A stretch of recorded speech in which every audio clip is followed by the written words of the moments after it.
Joining us now on the line from San Antonio, Texas, David Lesch. He is professor of Middle East history at Trinity University in San Antonio and the author of The New Lion of Damascus, Bashar, al-Assad, and Modern Syria.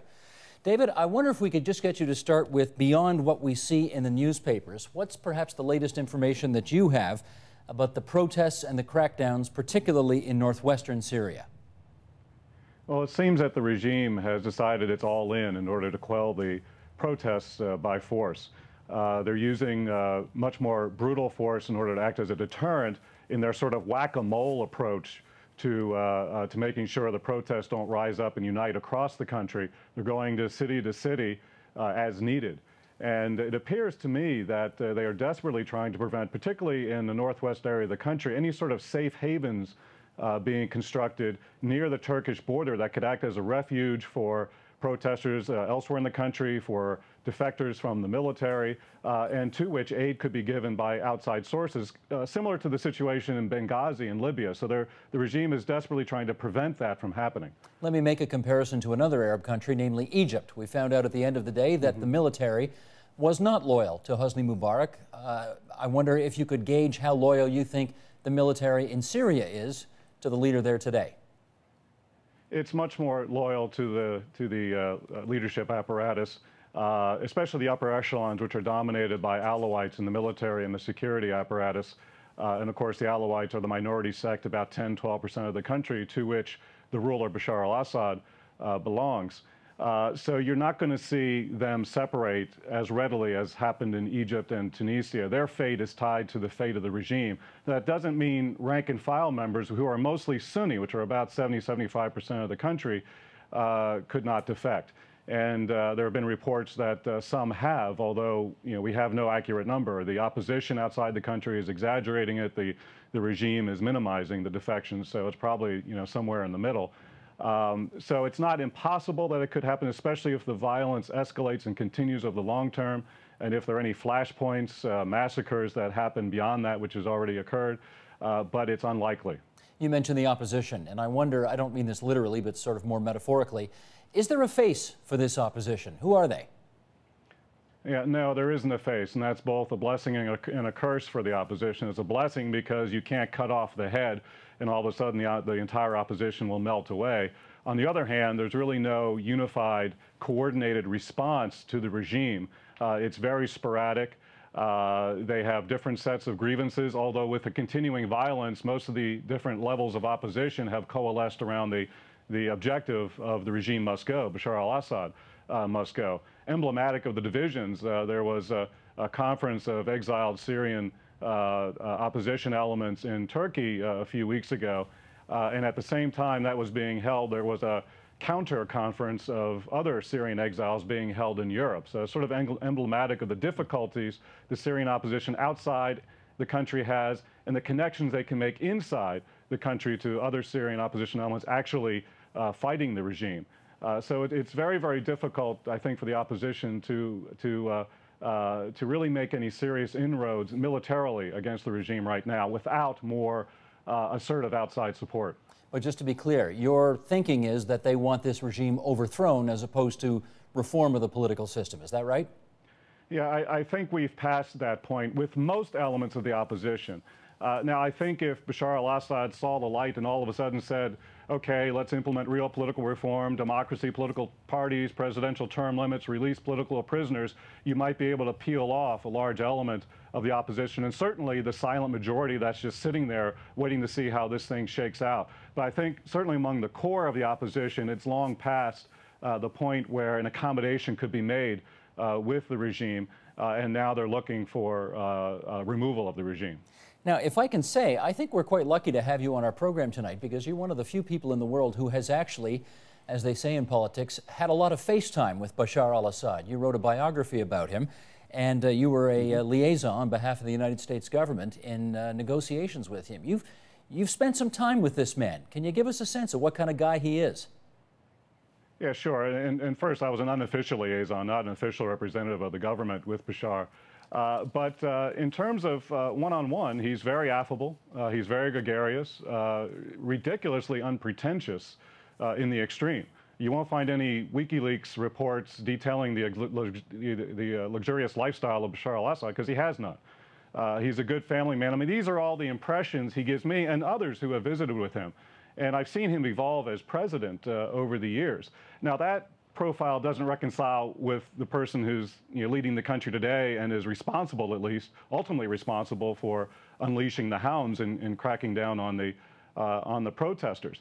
But the impression I got over the years, and I haven't met with him since 2009, but the impression I got was that he was certainly not eccentric. He certainly was not bloodthirsty in the mold of a Gaddafi or a Saddam Hussein. But I'm not a psychologist. I think I'm a good judge of character, but I can be fooled. But I think it's more likely that he evolved into the position. As most authoritarian leaders in other countries and throughout history, no matter how well-intentioned at first, power is an aphrodisiac, and the arrogance of power gets to you. And the sycophants around them convince him that, or he was convinced, or convinced himself, that the well-being of the country is synonymous with his well-being. And that what he's doing right now is right, and ultimately for the well-being of Syria in the future. Well, you gave a couple of examples there from modern day, and I'm going to ask you this kind of follow-up. If he is misrepresenting himself, well, let's put it this way. Is he his father's son? His father had no problem at all wiping out tens of thousands of people in Hama one day in the Muslim Brotherhood because they wouldn't fall into line with his regime. Do you think the son is capable of that as well? I think the mistake we all made when Bashar al-Assad came to power, and certainly many people in the West, is that because he spent 18 months in London studying ophthalmology and is a licensed ophthalmologist and has a different pedigree than most Middle East dictators, that he would be somehow different. And he seemed to be at first. There was a Damascus Spring, for about 6, 7, 8 months after he came into power. There was a political opening that soon retrenched into the typical Syrian, repressive political society. And I think what we forgot to recognize, many of us, is that he's a child of the Arab-Israeli conflict, a child of the superpower Cold War, where he sees Israel, the United States, as the enemy. He sees Lebanon as a country that should be within Syria's sphere of influence. He sees his Alawite sect, he sees it as an obligation to protect their chokehold on power, and he is Hafez al-Assad's son.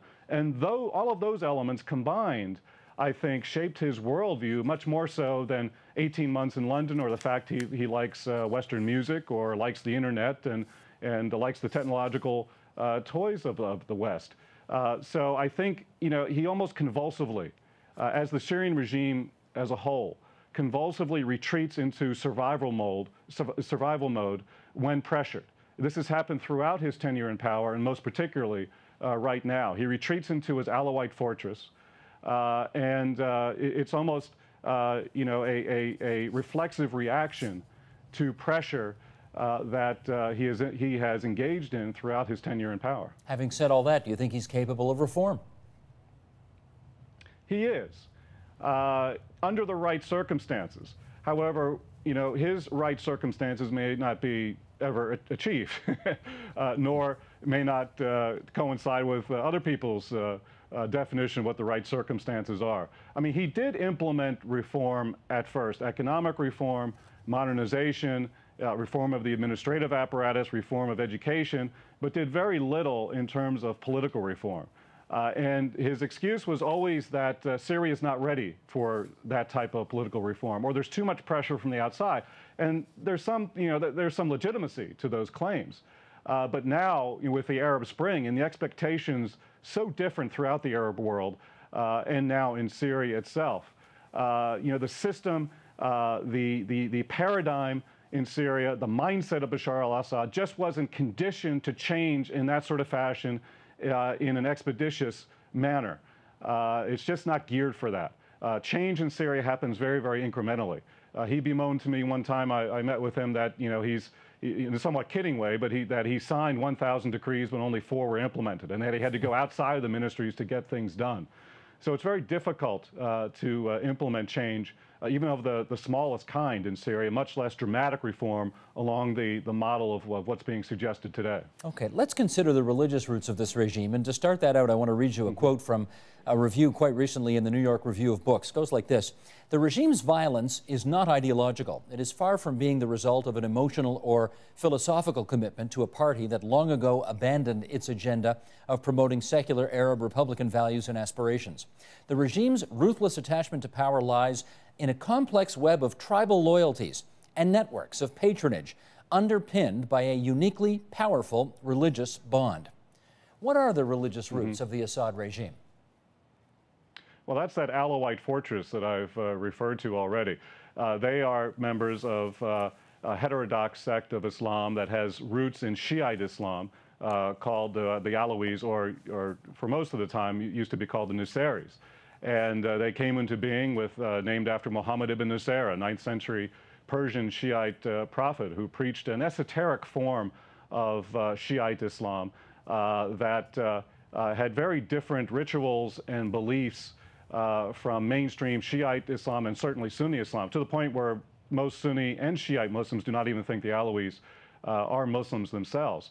And that's the point. They are different. And because they have been different, in fact, a great medieval Sunni Islamic philosopher, Ibn Taymiyyah, issued a fatwa, a religious ruling, that said that the Alawites were worse than Jews, Christians, or infidels, and actually there should be a jihad, a holy war, conducted against them. So this is what the Alawites have been fighting in what became the land of Syria over the centuries. And so they were outcasts. They were politically and economically and socially repressed. Finally, in the 20th century, through a variety of mechanisms, during the French Mandate in particular, they saw an avenue of upward social mobility in the military, of all places. And then when the military, after Syrian independence, after World War II, became the arbiter of power in Syria, the Alawites were well placed to play, a very important role in determining who should be and who should not be in power, to the point where they themselves came to power in the 1960s, reaching its zenith, of course, with Bashar's father, alAsad, coming to power in 1970. So, it's a long process. And they worked hard to get to this point of control for, over 40 years. And so that's why they're going to hold on tenaciously to power. And they fear what will happen if they fall from power. They fear retribution and vendettas against them, which have only multiplied in the last few months. So this is how a marginalized minority with what, 12% of the population manages to get 100% of the power? That's how it's done. Yeah, something like that. And they also, through brute force, and also very sagacious alliances with non-Alawite tribes and clans, particularly with elements of the very powerful Sunni business community that they have co-opted into the regime over the years, and also the espousal, the protection of other minorities, particularly Christians, who make up about 10 to 13% of the country. So this amalgam of forces and alliances has allowed them to maintain power, while also maintaining the stability that many Syrians of all shades and sizes and colors wanted. Because prior to alAsad, Syria was very unstable, coup after coup after coup. So, with all of these troubles around them in Lebanon, sectarian conflict, and of course since 2003 in Iraq, many Syrians willingly made that Faustian bargain of giving up freedom and liberty in return for stability, which the Assads provided. But in this new Middle East, where the stream of information is not controlled as it used to be prior to this point, and where political demands have been met, where the barrier of fear has been breached in places like Egypt, Tunisia, Yemen, and Libya, the Syrian population has risen up, and now the regime has to answer to all that. And they're not doing so very well, in my opinion. Okay, in our last few minutes then, David, let's explore. I've had many people ask me this question, emails and phone calls over the last few weeks. When Muammar Gaddafi threatened his people, NATO, much of the world rose up in anger, and they are trying to show Gaddafi the door, to say the least. Somehow when it happens in Syria, though, the world is turning a blind eye. There's not even any talk of potentially taking any kind of military action against Assad to prevent him from butchering his people. Why the difference?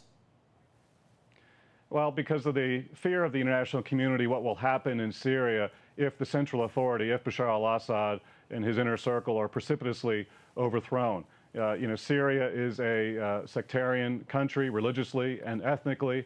They fear something similar will happen to Syria, what happened to Iraq in 2003 when Saddam Hussein was overthrown. And even with a couple 100,000 U.S. troops, it was difficult to maintain stability, and there still is instability in Iraq. And in such a strategic location, bordering Lebanon, bordering Iraq, bordering Israel, bordering Turkey, where there are already thousands of refugees pouring across the border, and a possible Kurdish issue that will involve Turkey as well into Syrian affairs. All of these things, people just don't want to consider. It's too chilling to consider all of the negative, particularly security implications if the Syrian regime implodes and there's sectarian strife. There's not a guarantee that'll happen, but just the fear or the likely probability that it will happen has cautioned the international community to try to pressure the regime to come to compromise with the opposition, to make the reforms, maybe hope against hope that Bashar al-Assad finally understands the gravity of his situation, gets control of the security and military apparatus, which he appears to not have at the moment, and engage in reform. But that may be a little bit too little too late at this point. David Lesch, we're very grateful that you could spare some time for us and join us on the line from San Antonio, Texas. Thanks so much. My pleasure.